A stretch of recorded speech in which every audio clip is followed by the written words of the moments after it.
Um, Hello and welcome. My name is Alex Fleming and I am editor of Swedish Book Review. For those of you who don't know us, our mission is to present Swedish language literature to the English-speaking world.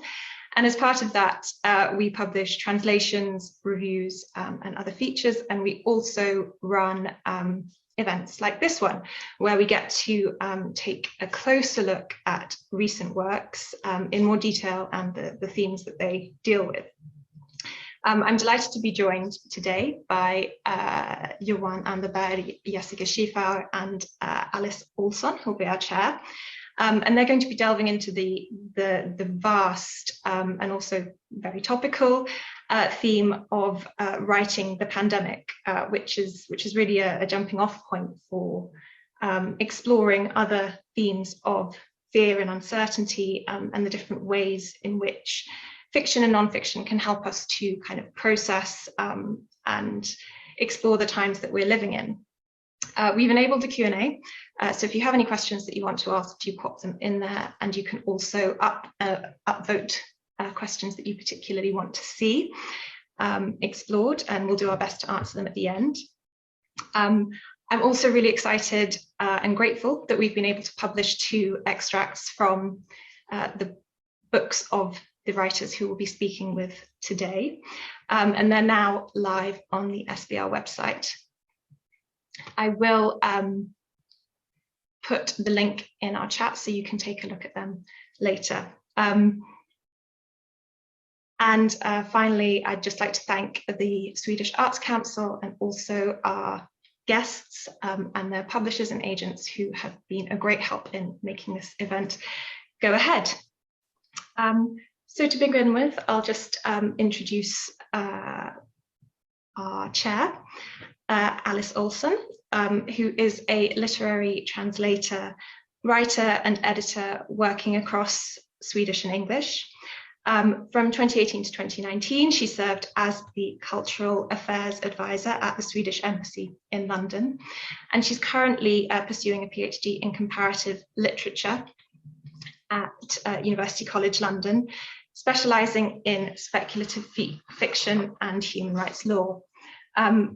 Alice is also my colleague at Swedish Book Review, where she is editor of the new books section.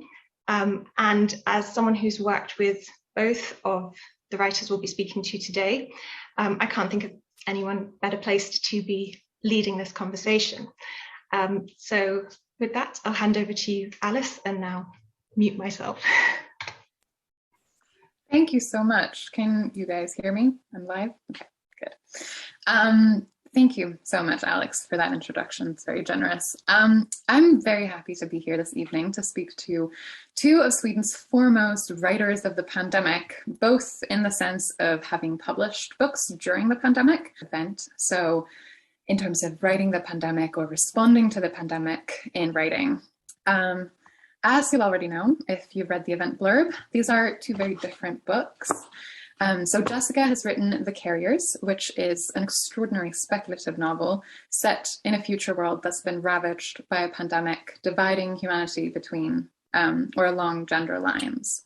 And while it was published in 2020, Jessica had in fact been working on the book for the better part of a decade.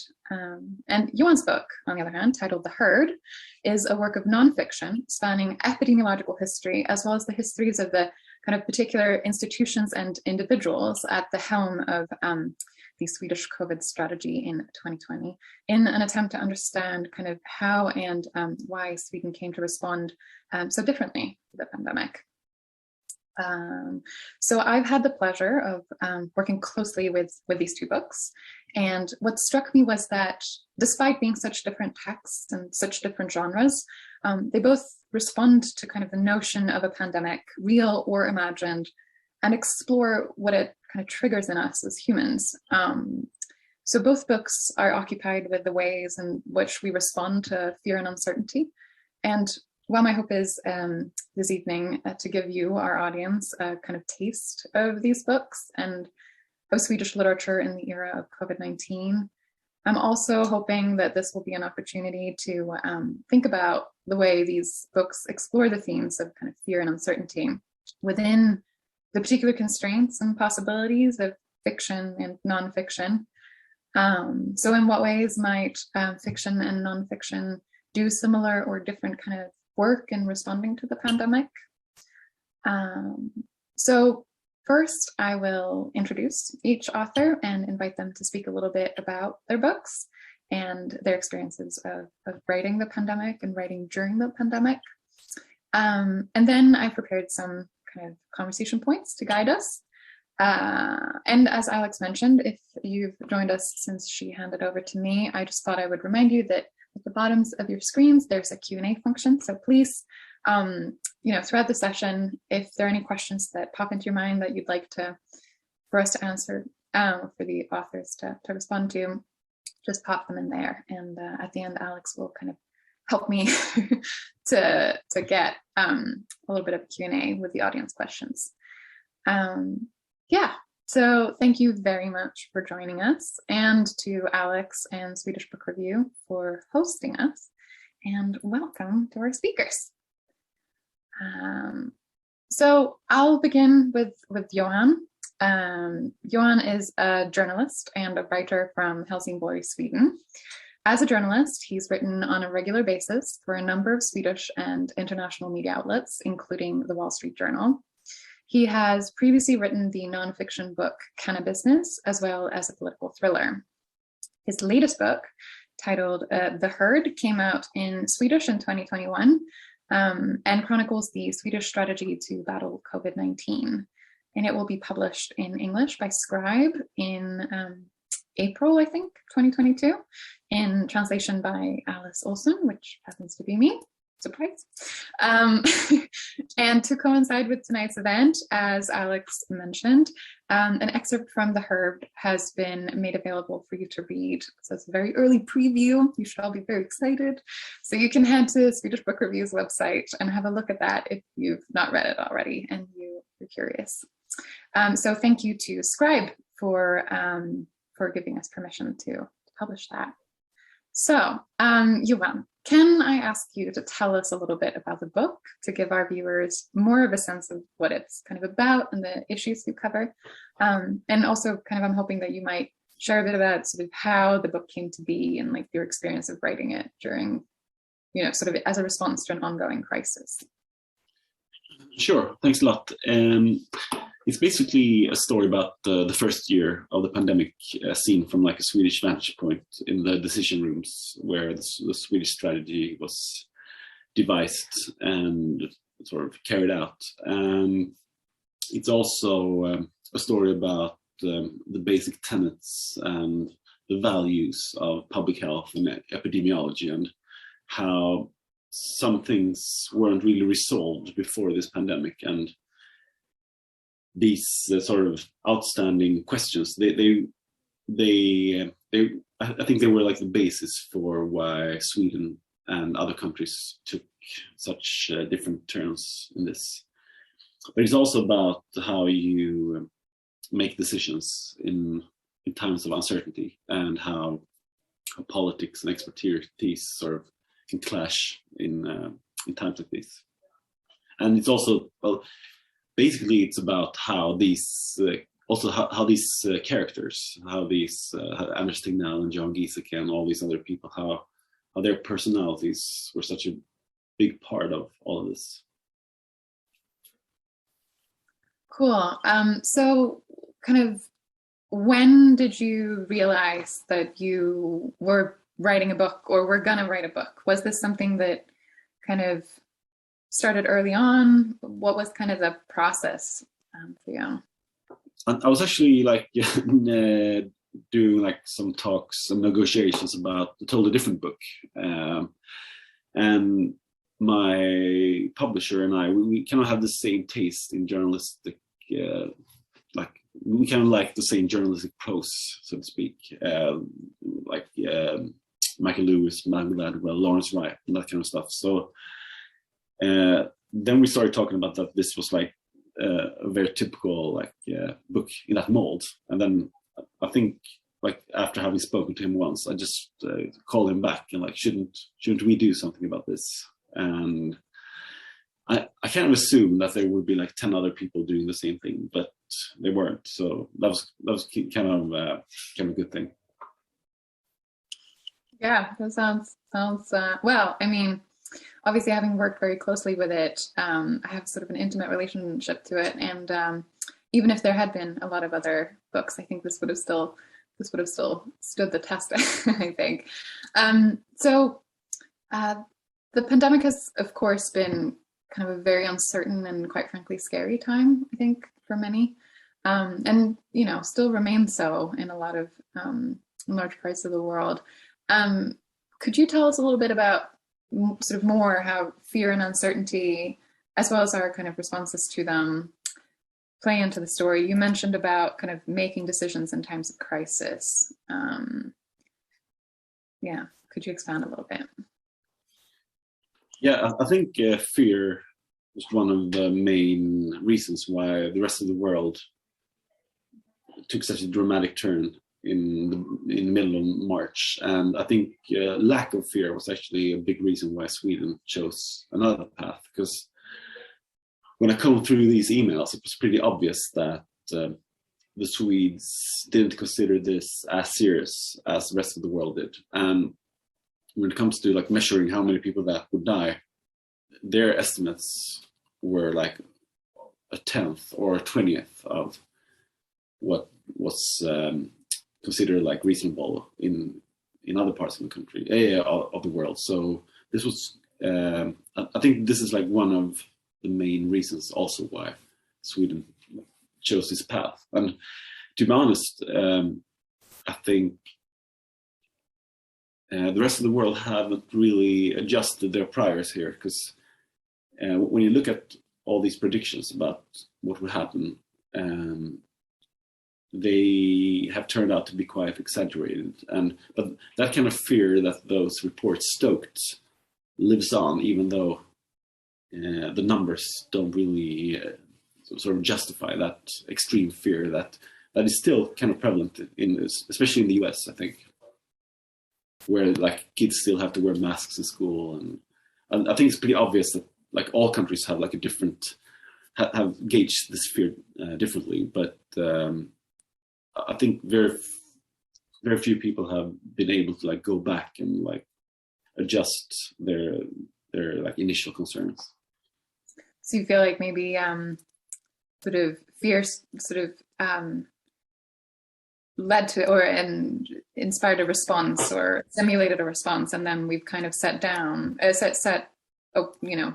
gone down along a path, and different countries and aren't sort of able to necessarily change that path. Is that kind of because if you look at like the numbers of hospitalized people in Sweden now, they're like extremely low, but we're still writing about them. I mean, if we wouldn't be writing about 7 people in intensive care like in a normal December month if we hadn't been so preoccupied with that number like a year ago. So that's kind of fascinating that this is like one of the metrics you judge society by now. Okay. And I just thought, came to me that I should probably clarify also, because Johan, you mentioned emails. And so one of the interesting things about this book is that Johan has had access to these kind of email exchanges between some of the key kind of decision makers.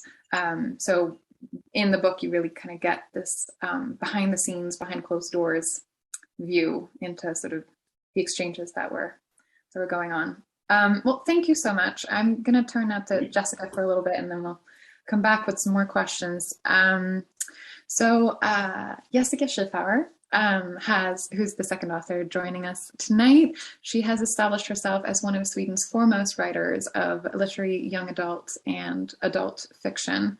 She has won the prestigious Swedish Book Award, the August Prize, twice for her books Girls Lost, which was published in English by Deep Vellum in 2020 in translation by our colleague Saskia Vogel, and also for The Eyes of the Lake. And her books have been translated into several languages and adapted into theater and film. Her latest novel, The Carriers, published in 2020, and written largely before the coronavirus outbreak, depicts a speculative world shaped by the aftermath of a pandemic. So Jessica lives in Gothenburg, Sweden. And I should also say that an excerpt from The Carriers was published on the Swedish Book Review website earlier this year. So you can go have a look at that if you haven't already, if you'd like to read. And I also want to say that a full-length translation of Jessica's novel exists. And so if you are listening tonight and you're a publisher and you'd like to read more, please just get in touch. So Jessica, can I ask you to tell us a little bit more about your book to kind of give our audience a sense of the kind of novel it is? And I'm hoping also that you might share a bit about its backstory, because I think that's quite interesting. Because you started writing it after the birth of your son, so long before COVID was a word, or most of us knew what it was like to live in quarantine. Yeah, please go ahead. Oh, Jesus, where to start? First of all, there are so many things I want to ask Johan right now, so I'll just put that aside and try and give you a short recap of The Carriers. I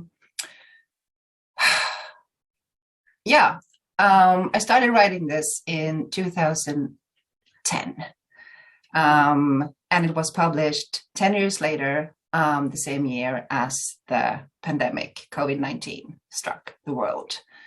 And I can still not really relate to that, of course, because since there is no connection, it was just sort of a very, very weird coincidence. But what I wanted to do really was, I didn't want especially to write about a pandemic.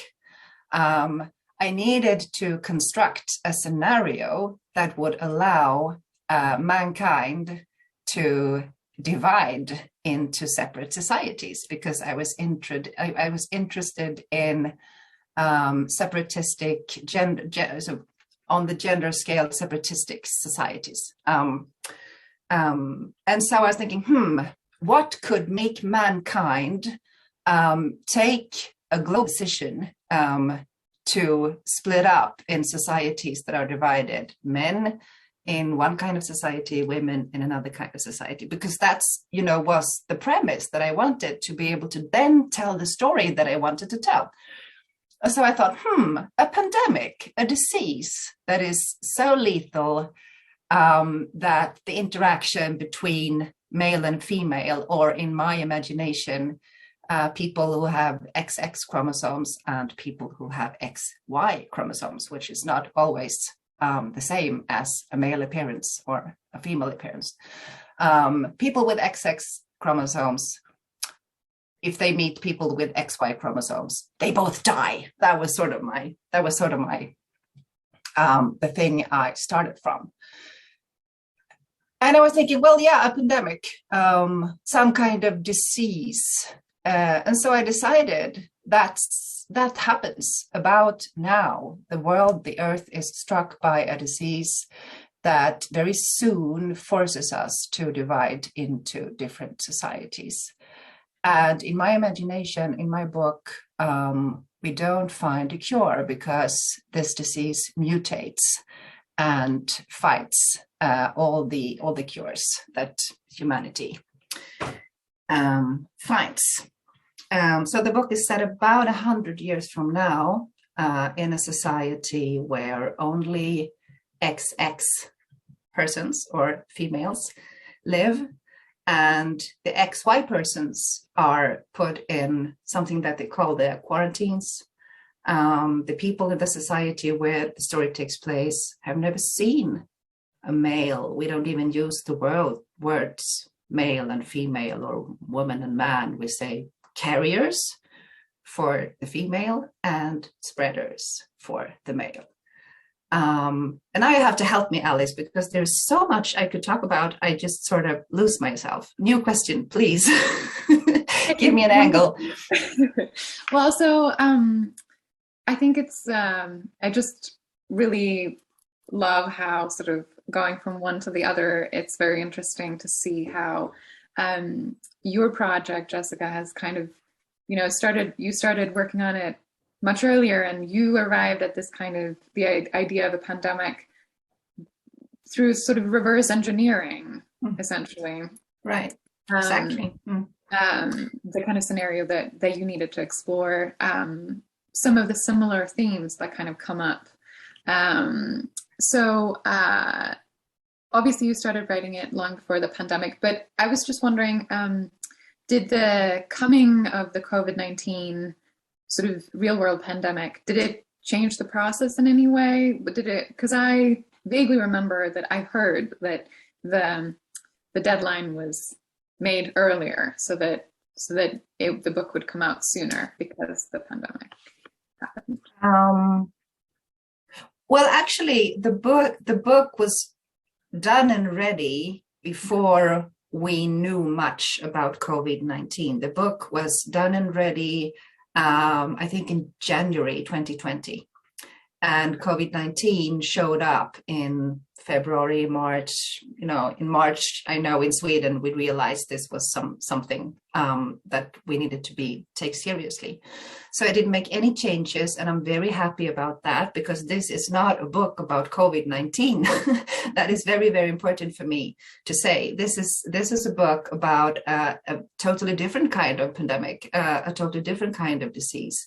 But still, I can now, since I have lived for a year and a half with COVID-19, I can now, and that's scary, I can now see the lines from where we are now.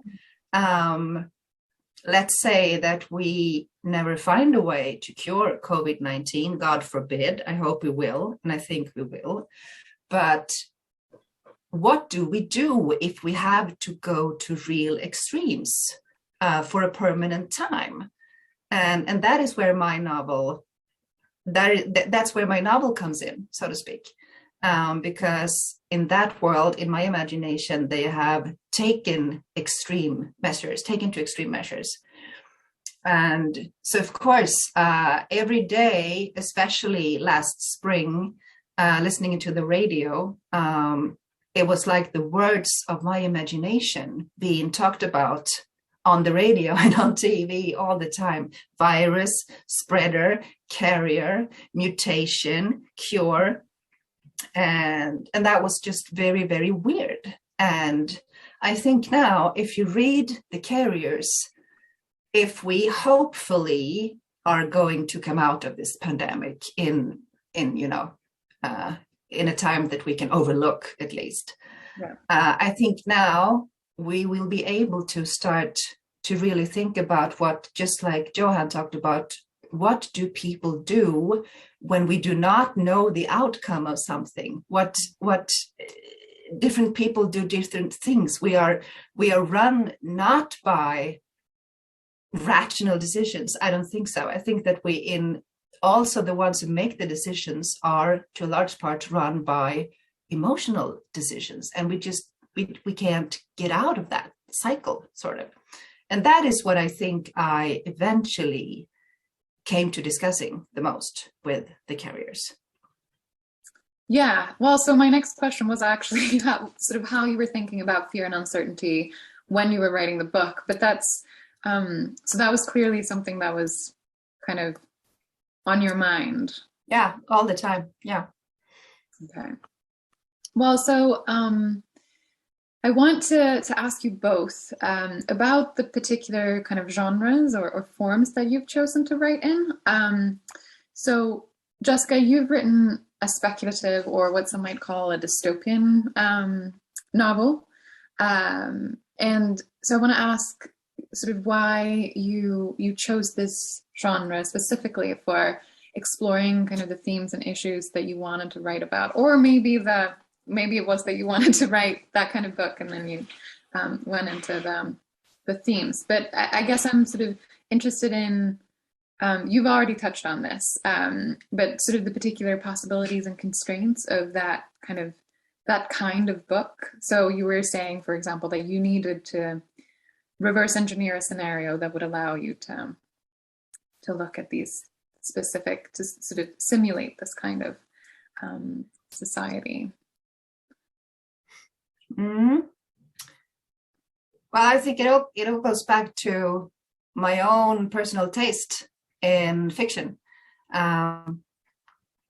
I feel that human behavior can be shown and be investigated so much clearly, so much sharper if it's put in a scenario which is not our realistic everyday life, or even any kind of extreme situation that is set in reality. If you move out of our own reality, I think you can pinpoint the fact that human behavior, or the behavior of a group, in contradiction to the behavior of individuals, our needs, our wishes, our fears, it is so allmänmänskligt. Help me, Alice, what's the word? So just kind of something that's common to humanity. It's such a human thing. Yeah. And to me, reading about this becomes much clearer, and the analysis becomes much sharper, actually, to me personally, when they are put in settings which are not pure realism. And I also my starting point was, what would it be like to live in a society where there are no men? That is not something I wish for. I think I want to say straight out, I don't, that's not a reality or a life that I would like. But what would it be like if my parents had never seen a man, if my grandparents had never seen a man? And that is another theme that I've been working a lot with in the Carriers.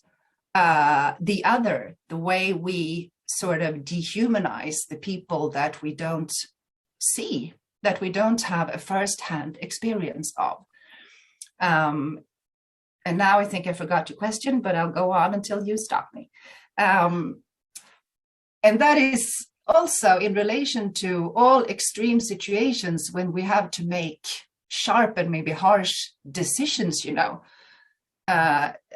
for humanity as a whole. There's the question of resources. And it seems to be very, very human, a very, primitive human behavior, that we have this sort of beautiful idea that it would be a good thing if as many as possible had the same amount of resources, sort of. But resources are endly. They are not. There's not an infinite mass of resources for us. And then we always start, when we realize that resources are not infinite, we start to sort of make a difference between one kind of people and another kind of people. And after a while, we start to sort of defend our idea that we who are within the fence, sort of, on this side of the fence, we are civilized in this way and that way, and those on the other side of the fence, they are not civilized, so they should not have the same amount of our resources because, and then we start to making up all these ideas about the other. For example, that they carry diseases, and that they are dirty, and that they are not civilized, etc., etc., etc. And there's been a number of groups who have been put outside the fence. And I was just thinking, as, kind of a thought experiment, what group of people have never been put on that side of the fence? Actually, male.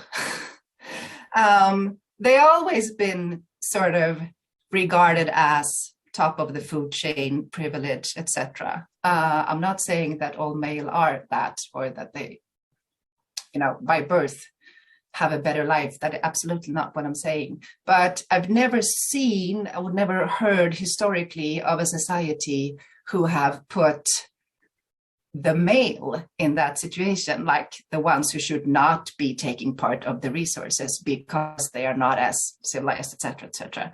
Maybe there are some thought streams going that way now, maybe in Sweden. Do I dare to say that? Yes, I do. and that worries me. I don't think that's a good way to go. And so that is some of the things that I just wanted to, I don't know, discuss with myself. And then it's all intertwined: resources, nations, language, the way we talk about things. It's all like politics, borders, migration. It's all intersectional. So writing this book, I had to sort of deal with everything at once. And well, that was a tough job. Yeah, I bet. This is really great and really interesting, and it's I'm gonna pick up on some of the things that Jessica said and return to them later, and also in questions for Johan about sort of who's perhaps thinking about sort of risk groups in sort of in terms of the COVID pandemic, and who's been kind of allowed to stay out in sort of open society, and who's been kind of maybe put in a kind of quarantine. But I just wanted to pick up on what Jessica said about these questions of sort of what would it be like, and that you were toying with the idea, you know, what if living in a society where sort of your parents have never seen a male individual and things. And it just reminded me of something on a slightly more lighthearted note. I have a friend who has a 2.5-year-old son, and he has lived his whole life, his whole kind of conscious life in a COVID world. So he did not know about toy stores. Jesus. He only found out about toy stores very recently, and was very excited. So there are things that I think about that, and I think I'm really glad he's gotten to see a toy store. But going back to Johan, can I ask you, well, first of all, I should say for our audience members who've not read your book in Swedish, I just kind of want to say that it's not just a sort of sharp and incisive book, but it's also quite witty. So it's sort of a book with a sense of humor, because you know, I think in terms of talking about fiction and nonfiction, it might, you know, nonfiction can seem like such a serious project. But what I liked a lot about your book was that it tried to look with sort of a sort of human, turn a human gaze onto its subjects. So I was wondering, could you tell us a little bit about the work of kind of crafting the narrative in sort of relation to the particular kind of maybe constraints and possibilities of nonfiction? Just, I guess, the opportunities and challenges of telling the story that you wanted to tell, or maybe catching up with the story. I don't quite know what the experience was like writing it. Yeah, I think I mean, it's always a problem writing nonfiction, especially about a topic that's so well known that people feel that they want to get their feelings and their opinions sort of like enforced, and it's kind of hard to break like the reader's narrative about some things that like I know, for instance, like subjects that I feel like I have a good grasp on. It's very difficult for me to like read a book that's like from another angle of it. Like, for instance, like most men my age are kind of interested in the Second World War, and we were kind of brought up and educated with a certain view of the Second World War. But to this day, I kind of have a hard time reading about those forgotten parts, because it's like a little bit too dissonant. And I think that's the problem when you approach subjects like this too, because especially you and I have been working with your translation, and it's interesting to see like foreigners reading it, because they feel that the Swedish experience is so off. Like for instance, your friend with a toy store. I mean, there are no Swedish kids that have experienced that, and I feel that foreigners are a little, almost like jealous of Swedes for like having lived through this like so easily in some way. It's so that's like one constraint. It would be easier if it was like a topic no one knew anything about, but that's not the case here. Like everyone knows the science now, pretty much. Yeah, so that's something that we've talked quite a bit about in the process, about the fact that, you know, you originally wrote this book for a Swedish kind of reader, and that now it will be meeting a reader. I mean, obviously the English language, a lot of people read in English all over the world, and so it's hard to kind of pin down, as with any language, it's hard to pin down exactly who that reader is, because there is no one sort of model English reader to, but chances are that a lot of those readers will have lived the last 18 months in quite a different world or reality. So in that sense, is there a set, you know, you were talking about kind of already set narratives. So there's kind of, this book, I guess, could be said to try to disrupt certain narratives that exist about COVID. Is that accurate, you feel? Yeah, I mean, I hope so, because like reading the science as it was 2.5 years ago, like the way people looked at these issues before COVID, the way the rest of the world like rushed into like a new kind of experiment. I mean, that was not in the plan. That doesn't mean it was wrong. I mean, it could have been the right approach, but I think all the evidence suggests that it was, that all these lockdowns and all these like lost education years, all these like parties that young people never got to go to, that they were basically in vain, that they had like very little effect, if any. So I mean, that's kind of a difficult thing for people to realize, I think. And when you talk to friends from abroad, and you tell them that like Sweden actually has fewer deaths per capita in COVID than a lot of the, like most of Europe, and a lot fewer than almost all states in the US, and they're generally very surprised. Yeah, okay. Well, so I wanted to kind of pick up on the things that Jessica brought up. You know, one common theme that comes up in relation to both of these books is the kind of question of power and who gets marginalized.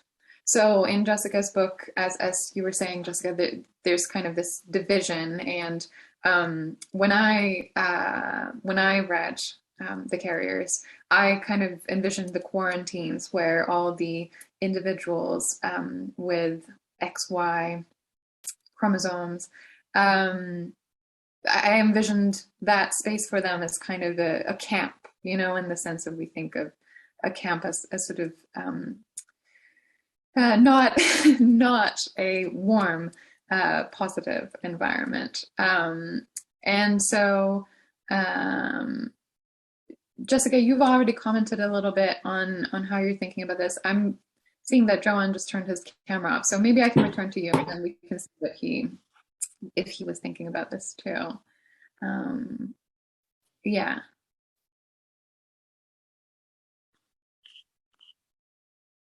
Oh, Johan's back. Yeah. Do you have anything to comment on? I'm sorry. I just find it hard to see my face all the time. We like seeing your face up, so please do stay. Okay. But yeah, so just questions of kind of power and marginalization, because I'm thinking, you know, with the pandemic that we have been living through, obviously it's the experience is varied in different countries, but there's also, I think, definitely in most countries been this sense that certain people are at greater risk. And so there's this kind of quite funny section, I think, where Johan Giesecke, who is sort of one of these people who have been influential in the behind the scenes of the Swedish COVID strategy, and he's actually, well, he was like 70 or 71 or something at the time, and he was being asked the question, because he was, you know, going to work and And he's getting asked the question, but the Public Health Agency of Sweden is kind of recommending that people over the age of 70 kind of try to self-quarantine. And he was asked, but you're out and about, and he said something like, well, actually, do you want to tell us what he said? Yeah, he said, I always tell people I'm 69. So, I mean, and I think that's kind of emblematic of like the whole Swedish response to this. That I mean, there is some level of like distance to this whole thing that's kind of interesting. That's kind of reminiscent of like old doctors speak, like when they probably like the way old doctors talk to each other in their like during their lunch breaks. And I mean, when you've like, I think all professions have this kind of speak behind the scenes. Yeah. So Jessica, do you want to add anything on that note of kind of the who gets marginalized and who gets to be out in society, and who kind of that sort of power dynamic? Oh, I could talk about that for hours. So I'll try and say something short. Well, I think if you want to talk about power in all these situations where a few people are set to make a decision that will affect a whole country or a very large group of people. Something that I was thinking a lot about while writing was the feeling, and that also relates a lot now, I think, to how I felt during the pandemic, the feeling to see another human being and immediately calculating, can this individual be dangerous for me or not? Can this individual harm me or not? Should I walk close or should I take another route? And now in the pandemic, that has been the case all the time. Oh, that person looks sniffly. Oh, that person doesn't have a munskydd. Vad heter det? A face mask. A face mask. That person looks old and well, by all means, but maybe I carry COVID without knowing it, so I should take, another route. And when it comes to power, I think what I wanted to do, this is actually might be a good example. In the carriers, there are a kind of person, an individual who have male appearance and male genitalia, but they do not have XY chromosomes. So they are not contagious. They are not dangerous to society in any way. But and therefore they are marked in a certain way because they are free. They are not in quarantine because they are not contagious. They are not dangerous. So they are marked and they are free to walk in the open society. But everyone who sees them have learned, and this is interesting when it comes to how we learn what to fear. Every person in society has learned to be afraid of male appearance. And these people always have to relate to the fact when somebody sees them, they are judged as dangerous, although they are not in any way. And there's even a mark telling that they're not. But they are definitely marginalized. They have no power. They have no rights, although they officially should have the same rights. But by norms and by the way they are silenced or ignored, they don't have any power at all, just because of how they look, how people react when they see them or relate to them. And I don't know what's going to happen when it comes to people who are vaccinated and not vaccinated. But to me, there is a really scary parallel to that in these vaccine passes, that some people who are vaccinated and have a vaccine pass, vaccine certificate, they are allowed to go to certain places and participate in certain things, and those who don't have that kind of certificate will maybe not be allowed to participate in the same things.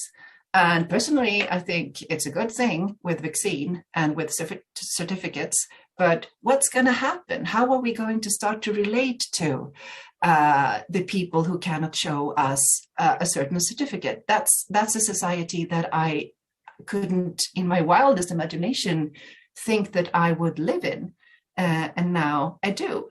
And that is all absolutely a question of power. And I can't give you any better answer than that, but that's, the way my thoughts have been going around, circling around these themes for 12 years, since I started writing the book, and then all through the pandemic.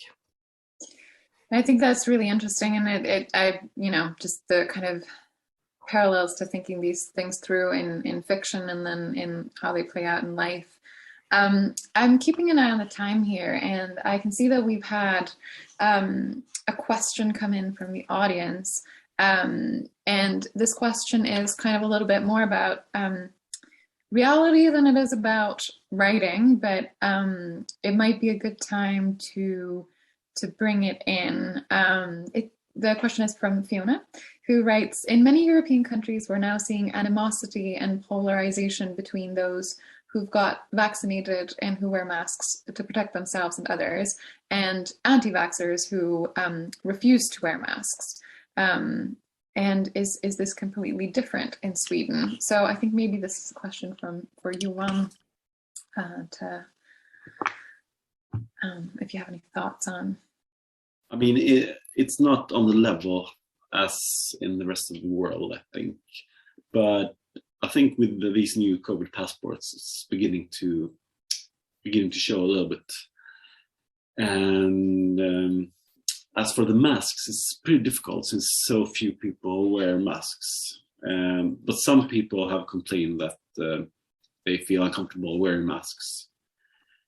But I know it's kind of hard to know about with masks, but definitely with the vaccine. And I kind of agree that it's kind of a strange. It's a strange measure to have these divisions between vaccinated people and unvaccinated, because if you consider all the risks you expose other people to as a human being, like some people drive like SUVs. If you hit someone with an SUV, they're like much more likely to die than if you have like a regular sedan, for instance. But we still allow that kind of like purchase and those kinds of behaviors. So it's kind of strange, I think. And so my guess is we'll see, because I guess, I'm vaccinated. So, but if I for some reason had chosen not to, like for religious reasons, I think I would feel kind of sad about it. Yeah, I don't know, Jessica, if you want to add anything. I was thinking about Johan as in having kind of his, journalist glasses on. But I think, being in Sweden now, I feel like these kinds of questions, I get them a lot from people I know who are not in Sweden. And I can just say that at the moment, I believe I've not been asked to show a vaccine certificate anywhere in Sweden, but I do know that they ask for them for events of a certain size. So I know that there was sort of an Avicii tribute concert last night, maybe, or the other night in Stockholm, like a 8,000 or even more. That number came into my head, but might be wrong. But I know that people have to show vaccine passports or certificates to get into that. No, I just pressed the wrong button. I just want to encourage our audience members to submit more questions if you have them. In the meantime, I will ask kind of one question I have that I think could sum up maybe what the things we've talked about quite nicely. And it's, if you feel like writing these worlds and kind of spending time in these worlds. So in the case of the Carriers, a fictional world ravaged by a pandemic. And in the case of the Herd, kind of a behind the scenes, behind closed doors world of epidemiological decision making in the time of COVID. Do you feel like kind of exploring those worlds and spending time there has helped you to kind of understand and come to grips with what we've been living through in the past 18 months? Or were you, in some senses, maybe surprised by people's responses to fear and uncertainty and to what we've been going through? I don't know if anyone feels called to answer. Yeah, in a way, it's been kind of disheartening to learn so much, because you realize how much of the response in the world, and even in Sweden too, that is like just based on the politics of fear. And I thought it was kind of interesting with the American election 2 years, or just 1 year ago. Time is weird now. That like, because the approach the Democratic Party took was like very, very unlike them, because the way you use fear to make people vote for you is, I think it was very reminiscent of the elections after 9/11. That and I think it's a very divisive kind of politics, and I think it's, in the end, it's very bad for society to use fear to get your political goals, so to speak. Do you feel like you see that closer to home as well? I'm thinking about Swedish politics also. I mean, you see it in other areas, but it's kind of comical, almost like in Sweden, because the party leader that took the hardest stance on COVID, who like accused the public health authority of killing people, is like the translation, but she used like an archaic word, and I don't think she really knew what that word meant anyway. But it was kind of harsh language, nevertheless.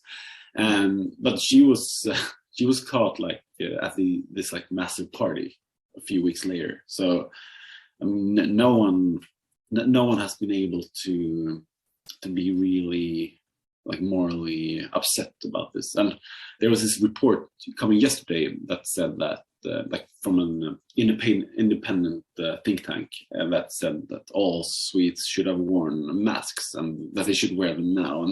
But none of the people on stage wore masks, and so that was what all the journalists asked about.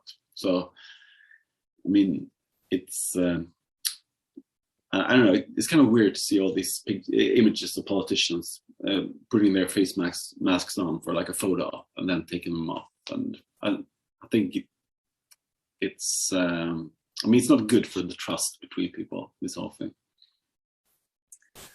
And Jessica, how do you feel? Do you feel like, I mean, I think we've kind of touched upon this with all of our questions, but like, do you feel that spending time in the world of the Carriers has kind of, in some ways, allowed you to process and come to grips with the things that we see in the world now during the COVID pandemic? And were there things that surprised you?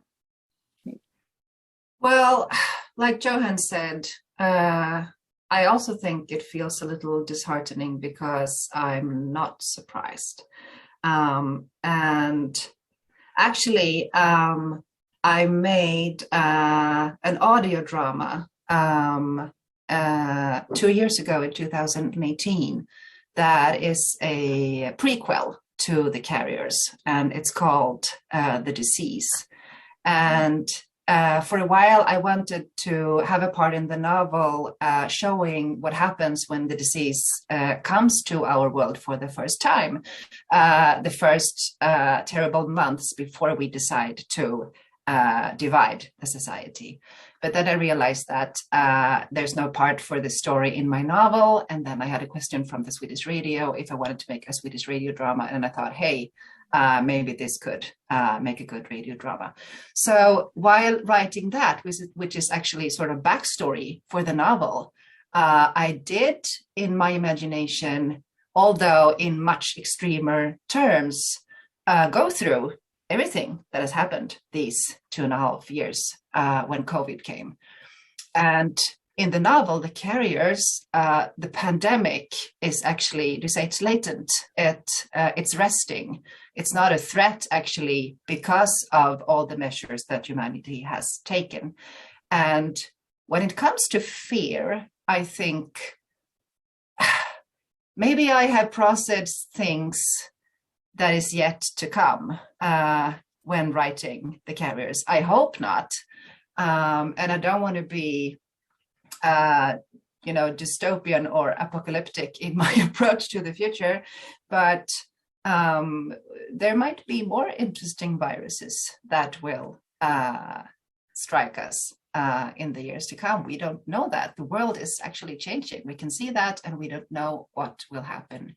So processing what humanity might do and how we might react on good terms and on bad terms when we are forced to make big decisions that changes everything. Yes, I have absolutely been processing that by writing The Carriers. Yes. Cool.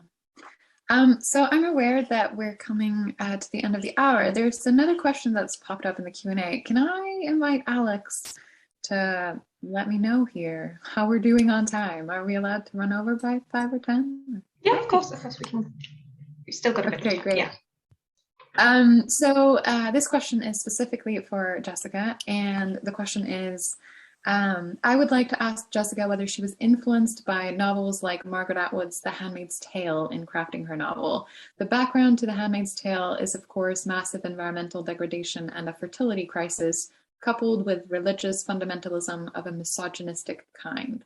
Are the female characters in The Carriers misandrists or haters of men?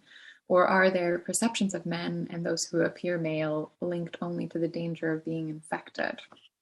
I know the answer a little bit, but Jessica, please.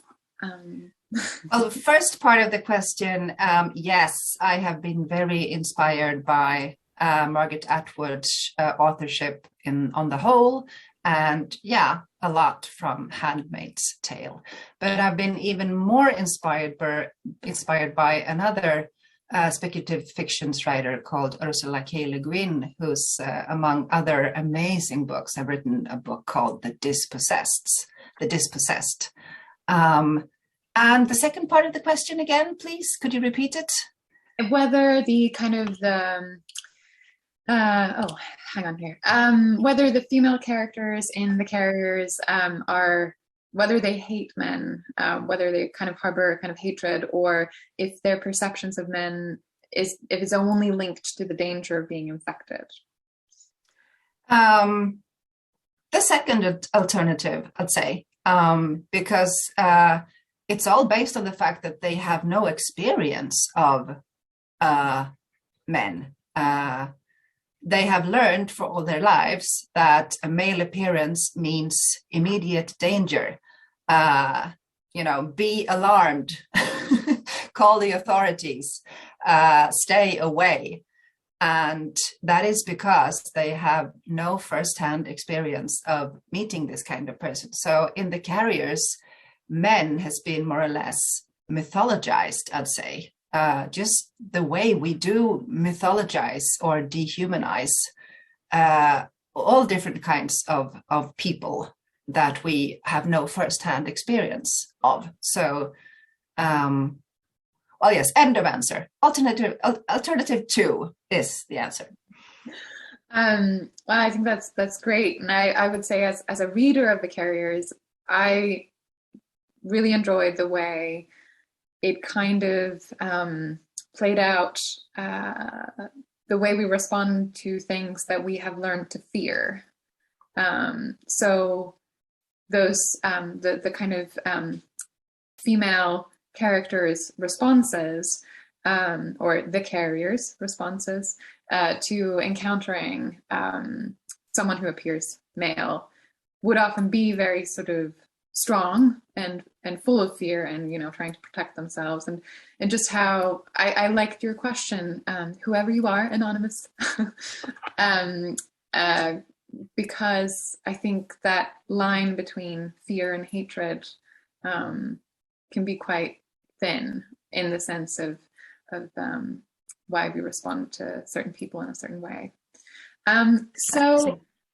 Yeah, I think those are the questions that we've had from the audience, and we're now running a little over time. So I just wanted to thank you both so much for coming, for talking to me and to us. And Alex, will you join me in a little applause? Definitely, yes. Thank you so much. Yeah, and thank you, Alex and Swedish Book Review. I'm going to hand back over to you, but it's been really wonderful to be here, and so thank you. No, well, thank you, and it's been so wonderful to have your insight, Alice, as a translator, but also it's been really interesting, I think, to see the complementary and sort of intersecting ways that the writers have dealt with these different themes. I'm going to just repeat myself in thanking all of you for being part, for all the questions that we've had. And again, thanks to everyone that's made this happen, our funders, publishers of Jessica and Johan's work, and the agents as well, and most of all, Jessica and Johan and Alice for being here. If you are intrigued and would like to find out more, I do encourage you to visit our website, swedishbookreview.org, where you can find not only translations from these writers, but also from other contemporary writers and classics. And you can also join our mailing list to get news about further events and more content. So I think that's it from me. Thank you very much for taking part, and I hope to see you in other events or ventures. Thank you. Bye. Thank you. Bye-bye. Thanks, guys.